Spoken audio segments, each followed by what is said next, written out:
RS brothers లో ఆషాఢం KG sale మళ్ళీ మొదలైంది. మరెన్నో క్రేజీ ఆఫర్స్ లు ఖైదీ చేయండి ఆర్ఎస్ బ్రదర్స్.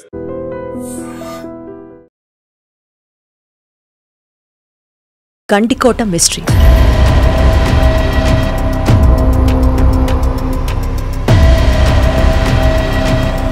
ప్రేమ తప్ప పరువు హత్యల పునాది ఇదేనా?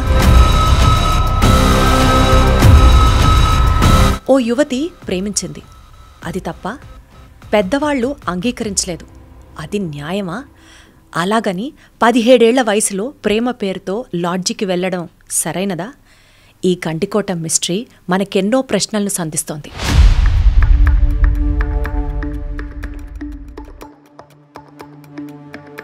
ప్రేమ తప్ప పరువు పేరిట హత్య చేయడమే ఒప్ప అంటే let's watch this special story. July 14 సోమవారం ఉదయం 8:30 వైష్ణవి లోకేష్ అనే యువకుడితో కలిసి గండికోటకి బయలుదేరింది. వారిద్దరూ దగ్గరలో ఉన్న ఓ ప్రైవేట్ లాడ్జ్కి వెళ్లి అక్కడ 2 గంటలు గడిపారు.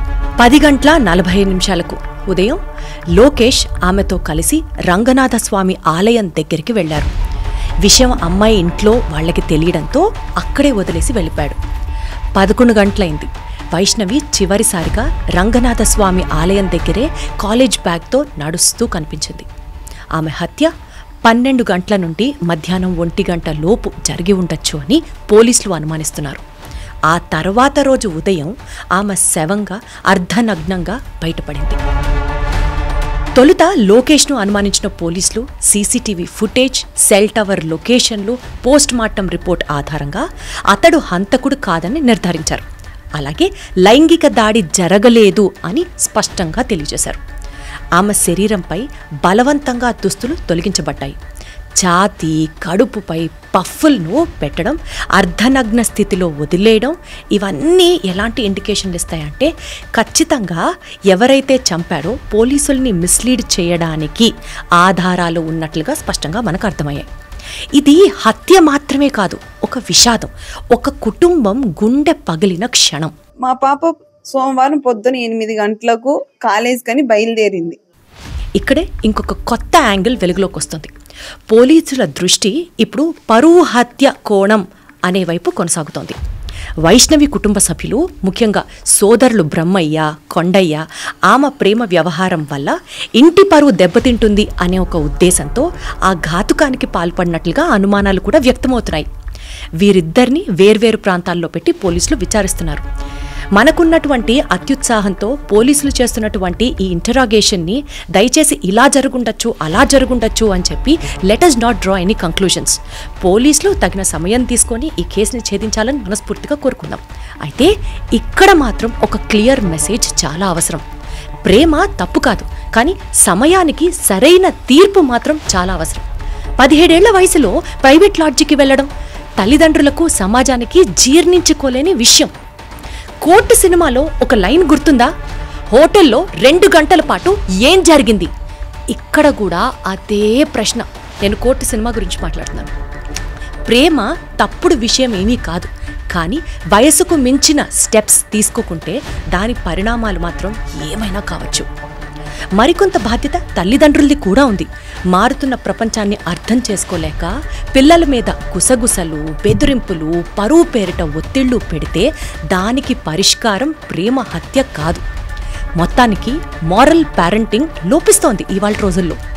పిల్లలతో ఓపిగ్గా మాట్లాడే వాళ్లను అర్థం చేసుకునే తల్లిదండ్రులు అవసరం ఎంతైనా ఉంది. ఈ సంఘటన మనందరినీ ఆవేదనకు గురిచేస్తోంది. అయితే తల్లిదండ్రులు, విద్యార్థులు ఇద్దరూ ఈ విషయాల్లో సమన్వయం చూపించాలి.